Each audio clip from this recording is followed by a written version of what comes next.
sound. It's good. Can you hear me in the back? Okay. Great. Well,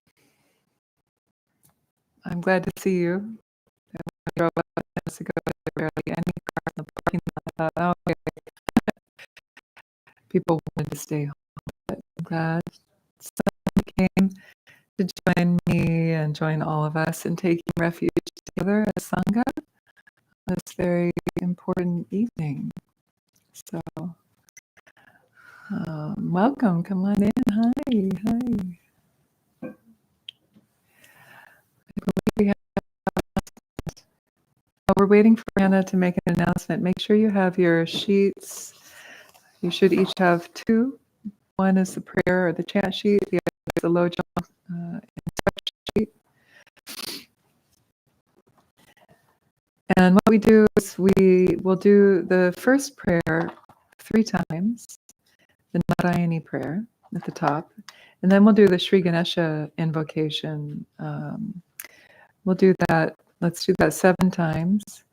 And then we'll go right into the Ganesha mantra. Om Gan Ganapataye Namaha. Om Gan Ganapataye Namaha. Sometimes the gan is pronounced gam, so it's up to you. Either gan with the tongue slightly drawn back, or gum with the M. It's fine. And then Ganapataye Namaha. Ganesha removes obstacles to learning, to composition, to awakening, but also in everything, best and good in the world. And so I thought it would be good to chant to him tonight. We'll do 108 of his mantras to the sound of the harmonium and the tambura and tabla. And that 108 recitation of Om Gan Ganapataye Namaha might take around 5-ish, 7-ish minutes. Okay. So we'll cook with it. Not too long, but long enough to really go deep, drill in, and really get into this prayer. Please remove all obstacles to what is good, what is just, what is liberatory on this evening. So, Hannah, do you have anything you want to share? Yeah, I have 2 announcements I could make. One is that there's another meditation happening in the back room tonight. It's a silent election update free meditation zone. So if after this you want to continue meditating, you can go into the back room. He'll be there until 9:30, so if you want a little bit more time. And then I have one event that folks who might be interested in, which is on November 15th. So not this Friday, but the next one. It's called Basking in Gravity with Cosmic Chambo. And it's like a yin yoga with like visuals and music. So it's kind of like a slow psychedelic yoga night. So it's 7 to 9 p.m. on the 15th. Yeah. Never a dull moment at the Alembic, that's for sure. We just take it to the next level. I used to teach yin yoga back in the day, the early 2000s. Now it's so popular. Nobody knew about it then. Yeah. Okay. Now they're combining it with psychedelic visuals, and it's interesting. All right, good, fun. Okay, my friends. So let's drop in. Take some deep breaths. Feel your body release into presence. The breath release into its natural flow. Feel free to let out a sigh or 2 or 3 in the next few breaths if that helps you ease tension with the out breath.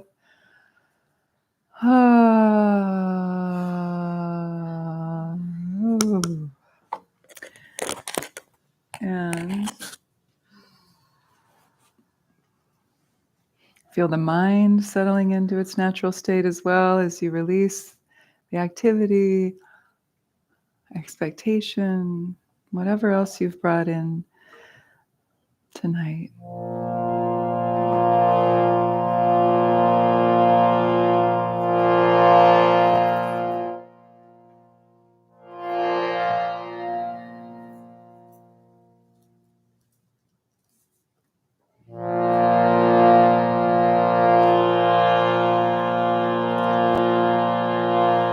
This first prayer to Narayani from the Devi Mahatmya text, it's verse 12. I bow to Narayani, the goddess who takes away the afflictions of all. She is the refuge of the downtrodden, and she is the very act of turning toward the Supreme. We'll chant in Sanskrit 3 times.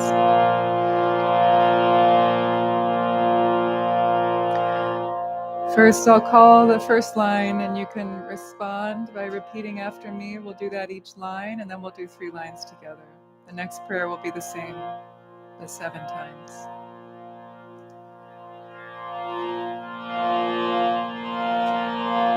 Sharanagata dinartha, Sharanagata dinartha, Paritrana parayane, Paritrana parayane, Sarvasyarti hare devi, Sarvasyarti hare devi, Narayani namostute, Narayani namostute.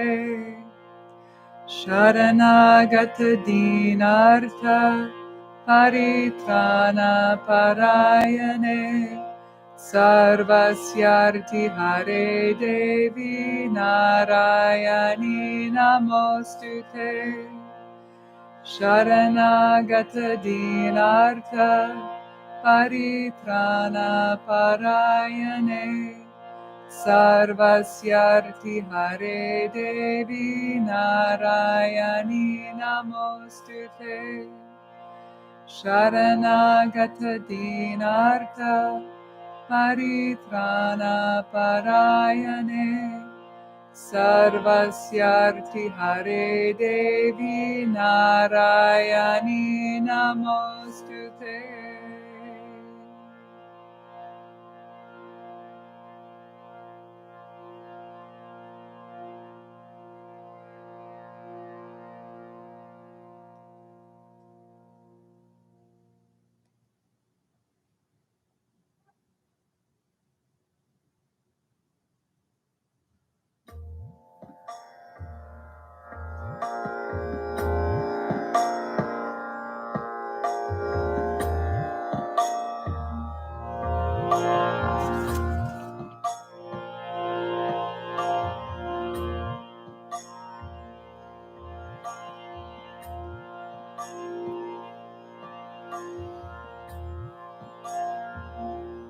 Salutations to Sri Ganesha, who has a curved trunk and a large body, whose splendor is like 1,000,000 suns.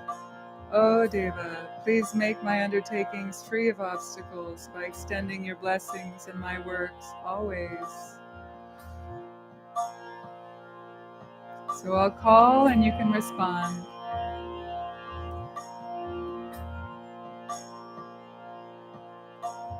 Vakratunda Mahakaya, Tunda Mahakaya, Surya Koti Samaprabha, Surya Koti Samaprabha, Nirvignam Guru Me Deva, Nirvignam Guru Me Deva, Sarvakaryeshu Sarvada, Sarvakaryeshu Sarvada, Vakratunda Mahakaya, Surya Koti Samaprabha, Nirvignam Guru Me Deva, Sarvakaryeshu Sarvada, Vakratunda Mahakaya, Surya Koti Samaprabha, Nirvignam Guru Me Deva, Sarvakaryeshu Sarvada,